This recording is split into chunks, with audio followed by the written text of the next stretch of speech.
Ja, baranga sa jou de Baka Kulturu TV. Hier Rotterdam weer. En weet je wat het is? Het zijn mooie dingen. De zon schijnt. En ik praat graag met mensen. Ik praat met mensen over het leven. Hoe gaat het met ze? Wat doen ze? En vandaag praten we met een jonge heer. En de meneer is hier bij mij vandaag om lekker even te babbelen. Dag meneer, wat is je naam? Goeiedag baas. Sharvin is mijn naam. Geboren en getogen in Suriname. Paramaribo, nu in Nederland, Rotterdam omgeving. En hier zitten we dan samen. Gezellig in de zon. Ja toch? Gezellig in de zon. Hey, ik ken je. Je bent een hardwerkende jonge man. Je maakt zoveel mee. We zijn bezig met het programma Waarom Willis is er een weg.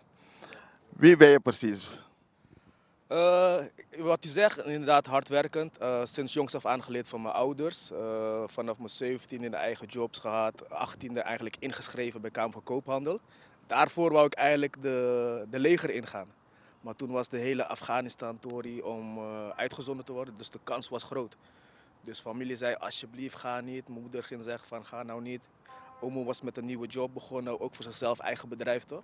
En zo ben ik eigenlijk gelijk ingerold in de zelfstandigheid. Dus eigen bedrijfje opgezet, ZZP'er is toen de tijd. En in de telecom, zo erin gerold, klusjes hier en daar. Grote klus gehad, grote bedrijf ook gehad. Ondertussen hadden 50 man in dienst.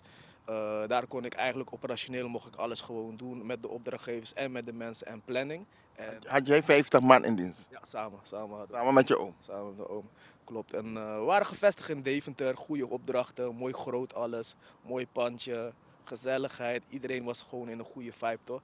Dus dat alles goed gegaan. Op een gegeven moment verloren we helaas wat projecten. Mensen kwamen dan ook weer niet. Maar dat is het leven. Het is vallen en opstaan, weet je. Dus ga je zoeken naar oplossingen. Uiteindelijk ben ik mijn eigen weg gegaan. En heb ik hier en daar eigen projectjes binnengehaald. Dus helemaal zelfstandig alleen met 2 man daarna. Maar helaas, opdrachtgevers gingen dan ook weer niet betalen. Maar toch ga je natuurlijk weer een weg zoeken en gewoon doorgaan. Want dat is gewoon jouw goal. Je wilt iets bereiken natuurlijk toch. En dan ga je gewoon pushen. Helaas ook gevallen, gestruggeld. Ik kwam in een verkeerde cirkel terecht ook toen de tijd helaas. Dat heb ik me achtergelaten, dus ik kwam in een clubje terecht, deden we dingen links, rechts. Je moest overleven natuurlijk, toch? Dus van dat heb ik afstand genomen. Hoe ik afstand daarvan heb genomen, ik nam contact met u op. U heeft mij eigenlijk de weg gewezen van oké, we kunnen positieve dingen doen. Ik heb mijn wassies bij u gedaan. Ik heb wat dingen leren kennen op dat gebied, qua Winti en zo. Nog steeds volgen we wassies, binnenkort weer snel eentje. Dus zo gaan we eigenlijk gewoon nu langzamerhand ook gewoon nieuwe dingen opzetten. Hiernaast nog een eigen bedrijfje ook opgezet nu in Nederland weer. Een stukje daarvoor was ik nog ook in Duitsland. Dus daar had ik ook een bedrijfje, 15 man. Liep lekker, maar toen kreeg ik een dochtertje, 3 jaar geleden. Dus dan ga je terugkomen naar Nederland. En daar bedrijven in Duitsland gewoon rustig afgebouwd. Nu hier in Nederland klusjesbedrijfje. Leuke klusjes links, rechts voor mensen thuis die dat nodig hebben eventueel. En daarnaast nog een kleine community opgericht met mensen bij elkaar. Die eigenlijk geïnteresseerd zijn in daytraden. Dus dat is eigenlijk gewoon wat ik nog daarnaast bij doe. En een beetje met groene stroom. Ja. Je moet zo zien, je bent heel druk. Ja. Je hebt veel gedaan. Het leven bestaat in vallen en opstaan. En soms, ja, wij mensen, dat is het leven. Maar we willen het niet accepteren, we willen dat het goed gaat. Maar het is nou eenmaal zo dat je soms tegen muren gaat oplopen. Maar we moeten het ons makkelijk maken. De natuur een handje helpen, zeg ik. Maar goed, we gaan even weer terug naar het begin. Hoe oud was je toen je het bedrijf begon samen met je oom? Ik was 18 gelijk. 18 jaar. 18, ja. 18 jaar en dan was je volop al bezig. Je wist met geld om te gaan, want er kwam te praten over geld. Ja. Het was eigenlijk echt gewoon letterlijk gewoon klusjes aanpakken, handen uit de mouwen, handen uit de zakken en mouwen opstroken. En gewoon werken. En de facturen kwamen binnen. Snap je? Dus eigenlijk gewoon hard werken, dat loont zich zeker wel. Gewoon op een eerlijke manier gewoon echt pushen. Je bent echt aan de slag gegaan. Je hebt gezegd, nou, ik wil werken. Ik wil niet gaan zitten aan de kant. Je hebt echt je gezegd van Marokko, ik ga dingen doen. Maar nog een vraag, want je zei even net van, je was even de verkeerde kant op gegaan. Wat moet ik me voorstellen? Wat ging fout? Op een gegeven moment was werk kwijtgeraakt. Dan ga je jezelf ook echt leren kennen. Dan ga je echt bepaalde keuzes maken om te overleven ook. Dus ik kwam in een groepje terecht. Was leuk en gezellig. Brotherhood is er. Eh, Goede dingen, maar ook slechte dingen. Ene groepje zo, ander groepje zo. Eh, dan word je eigenlijk een beetje, ja, wordt niet, maar ga je dingen doen op een bepaalde manier wat niet echt eerlijk is. Uh, Ben ik niet trots op, weet je, maar dat was toen om echt letterlijk te overleven, gewoon echt brood op de plank te brengen en weer door te gaan. En nu is gewoon alles netjes, gewoon boven tafel, dat ik zo zeggen toch. En gewoon, En dat is al lang geleden. dat is lang geleden, ja, dat is lang geleden. Je hebt het achter je gelaten, lang geleden. Kijk, ieder mens kan wel eens iets doen. Maar je bent er niet trots op. Je hebt gedacht, oké, maar nu ben je juist weer bezig om alles goed te zetten. Je bent bezig met je wassies, je doet je ding. Ja. En ja, kijk, wij allemaal hoe we het ons ding doen. Wat ben je ooit iets aangelopen waar je dacht, dit wil ik nooit meer meemaken? Heb je wel eens iets meegemaakt en je dacht, sang, het is heavy, dit is zwaar wat ik nu meemaak in mijn leven, maar ik ga het omkeren. Jawel, dat was echt toen dat punt wat ik net zei. Oké. Het is echt gewoon wat je met je eigen omoe eigenlijk, gewoon wat die je als voorbeeld ziet of zag, laat ik zo zeggen. Weet je, ik ben hem nog al het beste, dus ik hou gewoon de positiviteit omhoog. Maar dat was voor mij toen echt een klap van, hey, fuck, eigen familie en zo. Dat, je toch? Hij had vast zijn redenen, maar dat was niet de juiste manier van hoe en wat. Dus ja. Oké, mooi. Maar ben je met Winti in contact gekomen, zeg maar, of met mij? Want je bent niet opgegroeid met dat soort dingen. Ik denk, van mij ben je opgegroeid met moslim, Ja. christen. Klopt. Ik ben opgegroeid met moslimgeloof. Ehm, en op een gegeven moment, ik ging buiten altijd. Dus ik heb het geloof nooit echt met mij meegenomen. Ik was altijd aan het werken, links, rechts. Altijd gewoon on the job, gewoon projecten pakken. Ook zelf in Duitsland, wat ik al zei. En ja, nooit met geloof bezig geweest. Tot een gegeven moment van, ja, je bent alleen. Je hebt niemand om je heen. Je hebt alleen medewerkers en opdrachtgevers en zo. Dus dat is eigenlijk gewoon puur het zakelijke gedeelte. Maar je voelt je toch leeg ergens. Snap je? Dus, dat was ook een moment van ik dacht van moet iets anders zijn. Dus toen ben ik eigenlijk gewoon in contact met die opgekomen. Ehm, Bepaalde dingen dan ook achter mij gelaten toen. Hè. We hebben gesproken. En ja, plan van aanpak. Oké, hier gaan we naartoe. Wat is mijn doelen? En daar werken we aan. Daar werken gewoon alle positiviteit naar voren en gewoon pushen. Maakt niet uit wat er gebeurt. Vallen en opstaan. We gaan niet opgeven. We gaan gewoon door. Heel mooi. Oké, je bent nu druk bezig jezelf weer mooi op de kaart weer te zetten zoals het moet zijn. En ik ken je nu. Ik zie hoe het gaat. Je doet het goed. Je doet het fantastisch. Echt. Mensen, hij doet het fantastisch. Dat kan ik je meegeven. Gewoon doorzetten, doorstoten. Belangrijk is dat je je projecten weer binnenhaalt en mooie dingen gaat doen. Waar ben je nu bezig om ja, je doelen weer te behalen? Waar we nu volop mee bezig zijn is op klusjes binnenhalen. Gewoon voor de mensen rondom huis heen en tuin. Dat is eigenlijk gewoon puur voor de mensen gericht die een handje thuis nodig hebben. Mochten ze hulp nodig hebben. En daarnaast doe ik nog een groepje van 150 tot 160 man heb ik eigenlijk in een community. Voor het daytraden. Die geef ik eigenlijk gewoon 1-op-1 coachingles van bepaalde strategieën hoe we dat kunnen aanpakken. Mensen pakken wel mooie resultaten daarmee. Dus dat is erg mooi te zien. Oké, dat is mooi wat je zegt, maar wat houdt dat precies in voor men die niet weet wat trading is of wat je zegt? Wat is dat? Traden is eigenlijk gewoon, ja, heel makkelijk gezegd, in- en verkopen van bepaalde instrumenten of valuta's. En dat is gewoon goed de markt in de gaten houden. En van daaruit gewoon bepaalde strategieën, confirmations zoeken, dus bevestigingen, waar je dan eigenlijk bepaalde winst uit kan halen. En kan je me iets vertellen, heb je iemand geholpen die bijvoorbeeld een tientje inzet en die heeft er 100 euro uitgehaald of zo? Gebeurt dat? Ja, dat gebeurt zeker. Laatst nog eentje, was een jonge heer ook, met 20 euro. Had hij eigenlijk in principe van de lowest point eigenlijk van de markt, had hij gebaaid, dus om in te kopen. En had hij gelijk 180 euro eind van de dag. Dus dat was in principe gewoon je geld aan het werk laten zetten met de juiste knowledge en juiste begeleiding daaromheen. Natuurlijk zijn er meerdere mensen die dat ook aanbieden. Maar dat is eigenlijk gewoon iets moois ook om in te verdiepen.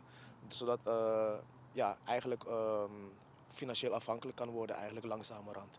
Heel mooi, heel mooi. En hoe ben jij zelf daarin gekomen? Heb je een studie voor gevolgd? Hoe heb je dat gedaan? Het was echt puur uit nieuwsgierigheid. Dat was ook een punt dat ik zag van oké, het gaat niet lekker.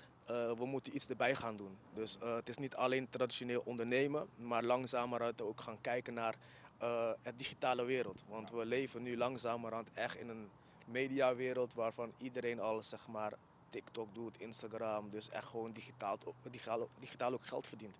Dus ik dacht, er moet een manier zijn. Er zijn heel veel manieren natuurlijk. Reclames, e-books maken, dat soort dingen allemaal. Maar toen kwam ik op daytraden bij een groepje. Was heel aangenaam. Ik kreeg lessen, live trade calls ook. En door middel van die calls te volgen, dag en nacht eigenlijk, dus na mijn werk kwam ik dan thuis, ging ik eten, douchen, gewoon in de calls, gewoon educatie opvolgen. Alles online, dus laptopje open, telefoon of tablet en dan kan je het gewoon meevolgen.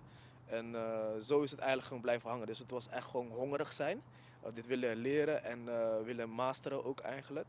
En zo is het door gaan groeien, andere mensen nu een beetje gaan het helpen ook. Dus dat geeft wel een mooi gevoel ook en te zien dat de mensen naast je ook meegroeien. Waarom wil is er een weg? Dat is heel mooi. Dus je moet er echt voor gaan als je iets wil hebben. En ja, het is, kijk, als ik hier aan denk, het is niet illegaal. Of je doet geen gekke dingen. Nee, zeker niet. Zeker niet. Je moet zo zien, stel je zet je geld op de bank, hè? De banken gaan er ook mee. Die gaan ook op de Het beurs. is eigenlijk hetzelfde. Het is hetzelfde, maar je hebt het zelf in de hand. En je creëert je eigen skill dan eigenlijk.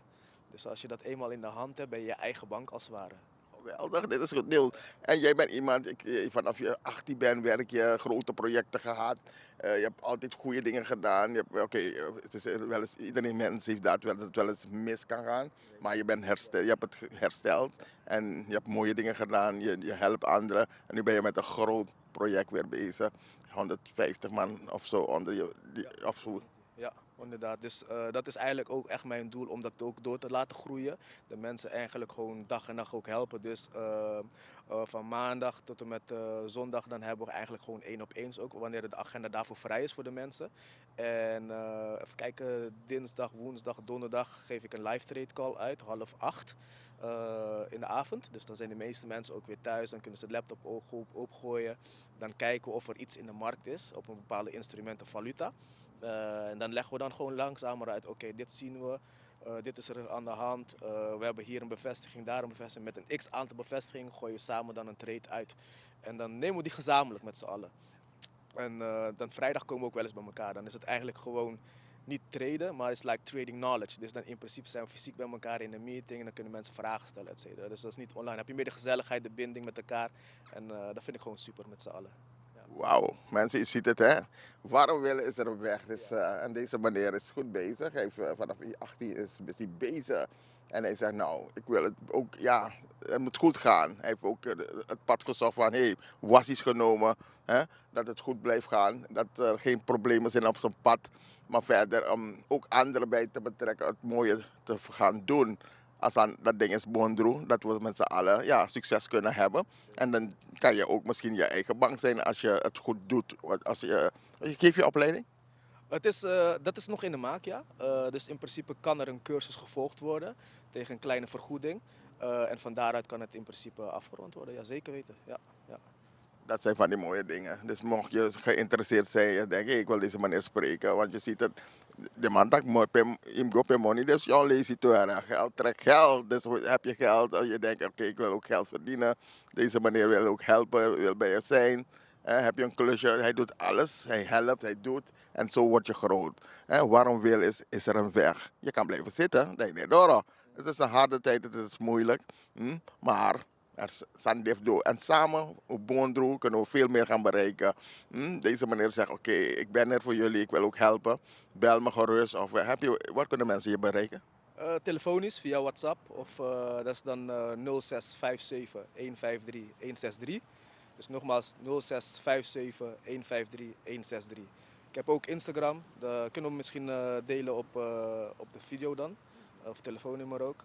Van daaruit kan men even een berichtje sturen als dat wil. Ja, ja, zeker weten. Heel mooi, heel mooi, heel mooi.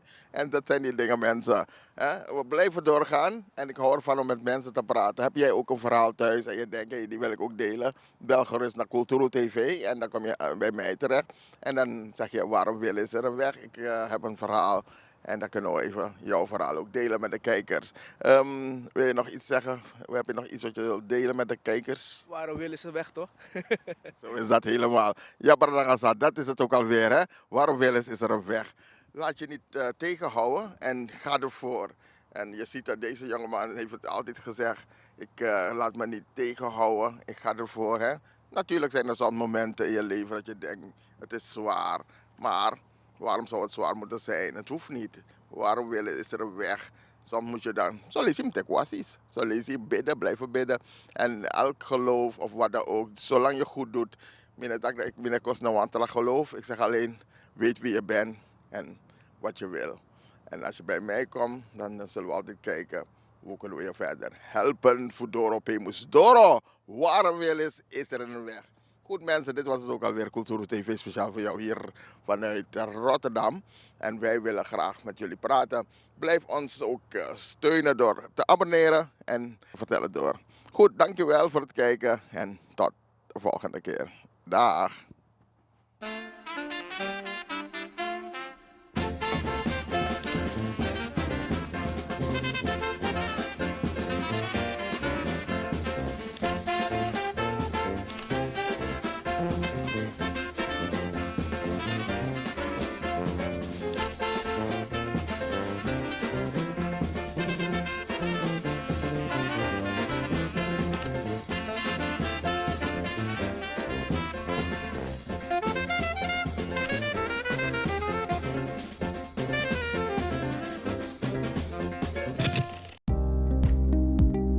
Kleding moet niet mooi zijn op een hanger, maar goed voelen aan jou. Of je nu een pak zoekt voor je werk, iets casuals voor het weekend of een sportieve outfit voor elke dag. Bij het Broekenpaleis vind je meer dan broeken. Complete outfits in grote en lange maten. Met kwaliteit die gewoon lekker zit. Liever eerst rustig thuiskijken? In onze webshop vind je dezelfde keuze. Overzichtelijk, op maat en lengte. In de winkel helpen we je graag persoonlijk. Met eerlijk advies en zonder haast. Want niet jij moet de kleding passen. De kleding moet jou passen. Voel je welkom voor persoonlijk advies. De koffie staat klaar. Of shop op je gemak via hetbroekenpaleis.nl.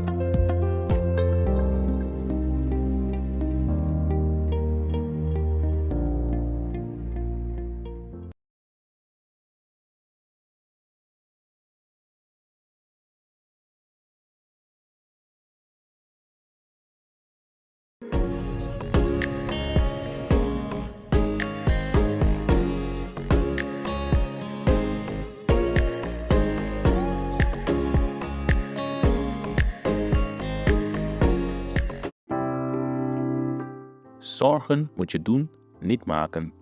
Zorg is persoonlijk. Onze jongste patiënten krijgen daarom bij de huisartsenspoedpost ook een persoonlijke behandeling. Onze artsen zijn zeer bekwaam in het opvangen en behandelen van uw kind. Huisartsenspoedpost Suriname. Uw zorg is onze zorg.